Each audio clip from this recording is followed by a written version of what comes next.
যদি আপনি কাউকে নিজের আপন করে নিতে চান তাহলে মাত্র 2টি লবঙ্গ পায়ের নিচে রেখে একটি মাত্র ওজিফা 21 বার পাঠ করুন। সারা জীবনের জন্য সে আপনার বশ হয়ে যাবে, আপনার বাধ্য হয়ে যাবে। আপনি যা বলবেন সে তাই মানতে বাধ্য হয়ে যাবে ইনশাআল্লাহ তাআলা। এমনই কার্যকরী, এমনই পাওয়ারফুল একটি আমলের কথা আজকে আমি আপনাদেরকে বলে দিব। যদি ধৈর্য ধরে ভিডিওটি শেষ পর্যন্ত আপনারা দেখতে পারেন তাহলে অবশ্যই ইনশাআল্লাহ যে কাউকে আপনি বাধ্য করতে পারবেন, আপনার কথা শোনাতে পারবেন এবং যে কেউ ইনশাআল্লাহ তাআলা আপনাকে সম্মান করবে। বিশেষ করে প্রিয় ভাইরা মা বোনেরা, আপনার স্বামী যদি আপনাকে ভালো না বাসে, আপনাকে মহব্বত না করে, স্ত্রী যদি আপনার অবাধ্য হয়ে থাকে, কোনোভাবেই তাকে আপনার বাধ্যগত করতে পাচ্ছেন না, আপনার সংসারটা ভেঙ্গে যাচ্ছে, এখন চাচ্ছেন সব কিছু যেন আগের মতো ঠিক হয়ে যাক, তাহলে আমি বলবো আজকের এই শক্তিশালী ওজিফার আমলটি আপনারা কোনোভাবেই মিস করবেন না। ইনশাআল্লাহ তাআলা আল্লাহ পাক রব্বুল আলামিন আপনার সেই ভাঙ্গা সংসারটাকে, আপনার সেই ভাঙ্গা সম্পর্কটাকে জোড়া লাগানোর ব্যবস্থা করে দিবেন ইনশাআল্লাহ। যার জন্য করবেন সে আপনার একেবারে বাধ্যগত হয়ে যাবে। আল্লাহ রাব্বুল আলামিন তার মনটাকে আপনার জন্য পাগল বানায় দিবেন, আপনার প্রতি সে অনেক বেশি দুর্বল হয়ে যাবে ইনশাআল্লাহ তাআলা। তাহলে চলুন প্রিয় ভাইরা মা বোনেরা, আমি আপনাদেরকে আমলের নিয়মটি বলে দেই।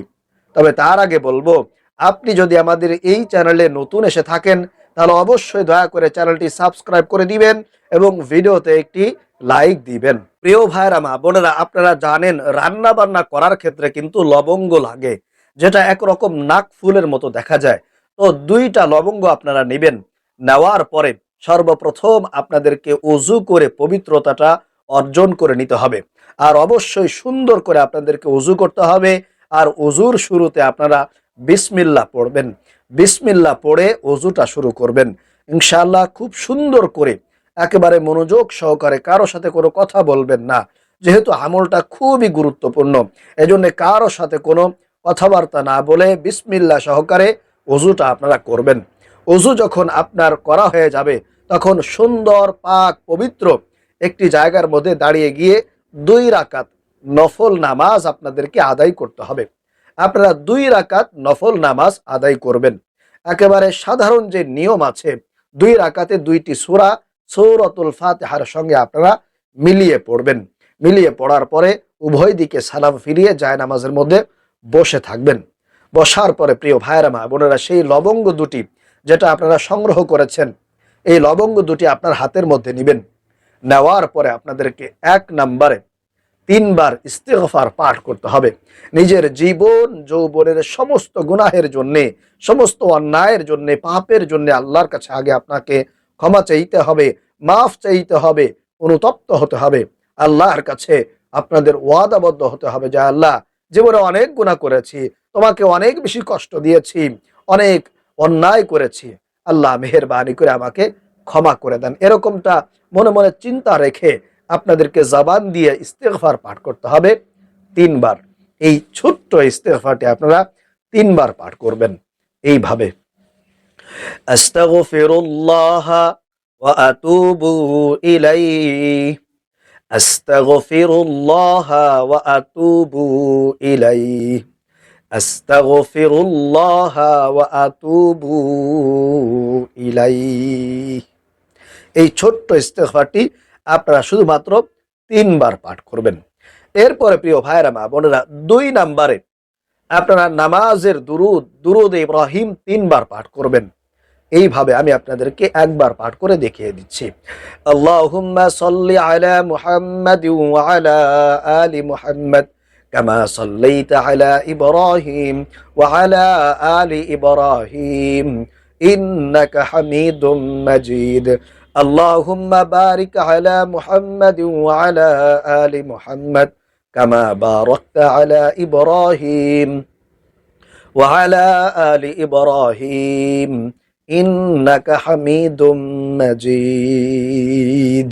এইভাবে করে করে আপনারা পরপর 3 বার নামাজের দুরুদ ইব্রাহিমটা পাঠ করে নেবেন।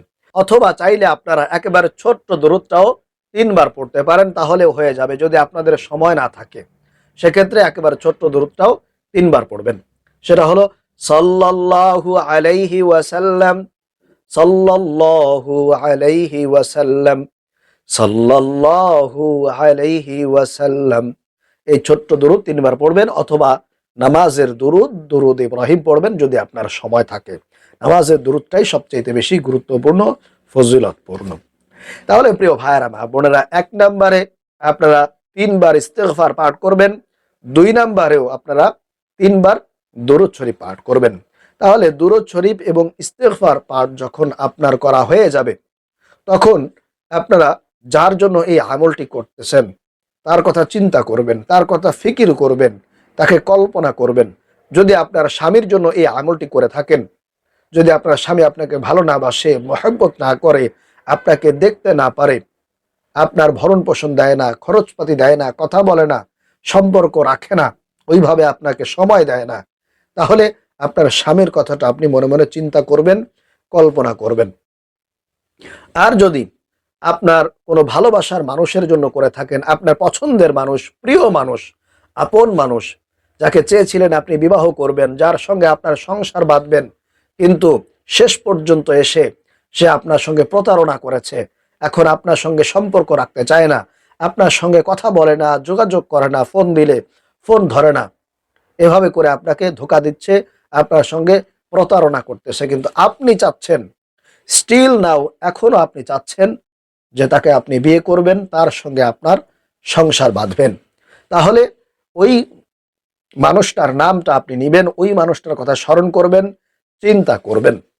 আর যদি আপনার কোনো আদরের কলিজার টুকরা সন্তান একেবারে অবাধ্য হয়ে গিয়েছে, কোনো প্রকার কথাবার্তা শুনতে চায় না, একেবারে নষ্ট হয়ে যাচ্ছে, খারাপ ছেলে মেয়েদের সঙ্গে মিশে দিন দিন সেও খারাপ হয়ে যাচ্ছে, নষ্ট হয়ে যাচ্ছে, তাহলে আপনার সেই সন্তানের নামটা আপনাকে নিতে হবে। আর দেখা যায় অনেক সময় অনেক প্রিয় ভাইয়েরা আমাদেরকে বলেন যে হুজুর, আমি বিদেশে থাকি কিন্তু আমার স্ত্রী দেশে ছিল, তারপরে দেখা গেছে আমার স্ত্রী একজনের সাথে সম্পর্ক করে বাড়ি থেকে পালিয়ে চলে গেছে, আমি চাই আমার স্ত্রীকে ফেরত আনতে, কিন্তু পারতেছি না। তাহলে আমি আপনাদেরকে বলবো প্রিয় ভাইরা, আপনার আজকের এই আমলটি আপনার সেই চলে যাওয়া স্ত্রীর উপরে করবেন, ইনশাআল্লাহ যেখানেই থাকুক আল্লাহ পাকের অশেষ রহমতে, আল্লাহ পাকের দয়ায় আপনার স্ত্রী আপনার ঘরে ফেরত আসবে, আপনার সঙ্গে যোগাযোগ করবে, আপনার বাধ্য হয়ে যাবে ইনশাআল্লাহ তাআলা। তাহলে প্রিয় ভাইরা মা বোনেরা, আশা করি আপনারা সম্পূর্ণ বিষয়গুলো বুঝতে পেরেছেন, কাদের কাদের জন্য আজকের এই আমলটি করতে পারবেন।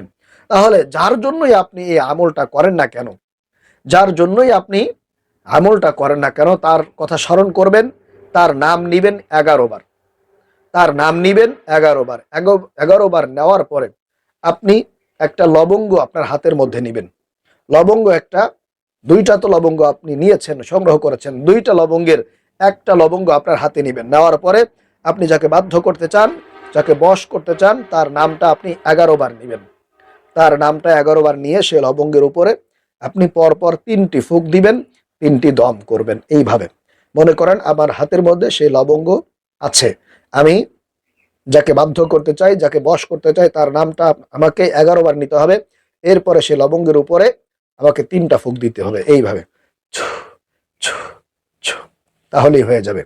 3টা ফুঁক যখন আপনার হয়ে যাবে, তখন সেই প্রথম যে লবঙ্গটা আপনি রেখে দিবেন পাশে, এরপরে দ্বিতীয় লবঙ্গটা আপনি আবারও নিবেন, দ্বিতীয় লবঙ্গটা আপনি আপনার হাতের মধ্যে আনবেন, আনার পরে আপনার নিজের নাম, আপনি যদি আপনার জন্য করে থাকেন, যে ওই মানুষটা আপনাকে ভালোবাসুক, আপনার কথা শুনুক, আপনার বাধ্য হোক, আপনার বশে আসুক, আপনার নিয়ন্ত্রণে চলে আসুক, তাহলে আপনার নিজের নাম, আপনার নিজের নামটা 11 বার নিবেন, আপনার নিজের নামটা আবারও 11 বার নিয়ে দ্বিতীয় লবঙ্গের উপরে আপনি 3টি ফুঁক দিবেন, এইভাবে ছু ছু ছু। তাহলে আপনার 2টা লবঙ্গ পড়া শেষ। 2টা লবঙ্গ যখন আপনার পড়া হয়ে যাবে, তখন আপনারা একটা কালো সুতা নেবেন, একটা কালো সুতা নিয়ে 2টা লবঙ্গ এরকম পাশাপাশি রেখে কালো সুতা দিয়ে এভাবে পেঁচাবেন, কালো সুতা দিয়ে এরকম 3-4টা প্যাঁচ দিবেন, 3-4টা প্যাঁচ দিয়ে এরকম একটা গিরা দিবেন, গিরা দিয়ে আপনি দাঁড়িয়ে যাবেন, দাঁড়িয়ে গিয়ে আপনার ডান পায়ের নিচে, আপনার ডান পায়ের নিচে রাখবেন। ডান পায়ের নিচে রেখে আপনি দাঁড়িয়ে যাবেন। ডান পায়ের নিচে রেখে আপনি দাঁড়িয়ে গিয়ে আল্লাহ পাক রব্বুল আলামিনের একটি গুণবাচক সিফাতি ফজিলতপূর্ণ বরকতপূর্ণ নাম আপনাদেরকে 21 বার পড়তে হবে। 21 বার পড়তে হবে। আবারও বলছি, আল্লাহ পাক রব্বুল আলামিনের একটি গুণবাচক সিফাতি নাম আপনাদেরকে 21 বার পড়তে হবে। সেই নামটি হলো ইয়া আজিজু, ইয়া আজিজু, ইয়া আজিজু। আবারও বলছি, ইয়া আজিজু, ইয়া আজিজু। এই নামটা আপনারা 21 বার পড়বেন। তসবিহ থাকলে একটা তসবির দ্বারা নিয়ে 21 বার পড়বেন। 21 বার পড়ার পরে সর্বশেষ আবারও 3 বার দুরূদ শরীফ পড়ে আপনার যেই পায়ের নিচে লবঙ্গ দুটি রেখেছিলেন, সেই লবঙ্গ দুটি আপনি সেই পা থেকে উঠিয়ে পানির মধ্যে ফেলে দিবেন অথবা মাটির নিচে পুঁতে রাখবেন। তাহলে ইনশাআল্লাহ হয়ে যাবে। আশা করি বুঝতে পেরেছেন। ওই মানুষটা যেখানেই থাকুক না কেন আপনার জন্য একেবারে ছটফট ছটফট করতে শুরু করে দিবে। তার মনটা আপনার জন্য একেবারে দিওয়ানা হয়ে যাবে, পাগল হয়ে যাবে, কোনোভাবেই সে থাকতে পারবে না। যেখানেই থাকুক না কেন ইনশাআল্লাহ তাআলা ওই মানুষটা আপনার সঙ্গে যোগাযোগ করবে, আপনার কথা শুনবে। যদি আপনার স্ত্রী কোথাও পালিয়ে গিয়ে থাকে, কারো সাথে সম্পর্ক করে পরকীয়া করে যদি চলে গিয়ে থাকে, ইনশাআল্লাহ আপনার স্ত্রী চলে আসবে। আপনার স্বামী যদি বিদেশে থাকে, আপনার সঙ্গে যোগাযোগ করে না, কথা বলে না, আপনাকে মূল্যায়ন করে না, ইনশাআল্লাহ অবশ্যই আল্লাহ তাআলা আপনার স্বামীকে আপনার আয়ত্তে এনে দিবে। আশা করি প্রিয় ভাইয়েরা মা বোনেরা তাহলে বুঝতে পেরেছেন। সকলেই এই আমলটি করার চেষ্টা করবেন। যারা যারা আমলটি করতে চান তারা অবশ্যই কমেন্টস করে অনুমতি চাইবেন, আমি আপনাদেরকে অনুমতি দিয়ে দিব এবং বিশেষভাবে আপনাদের জন্য খাস করে দোয়া করব যাতে করে আল্লাহ পাক রব্বুল আলামিন যারা যারা এই সমস্যার মধ্যে আছে আল্লাহ তাআলা অল্প সময়ের মধ্যেই তাদের এই সমস্যাগুলোকে সমাধান করার তৌফিক দান করুন। এজন্য আমি খাস করে দোয়া করি। আল্লাহ পাক রব্বুল আলামিন এই আমলটি সঠিকভাবে করার তৌফিক দান করুন। আমিন।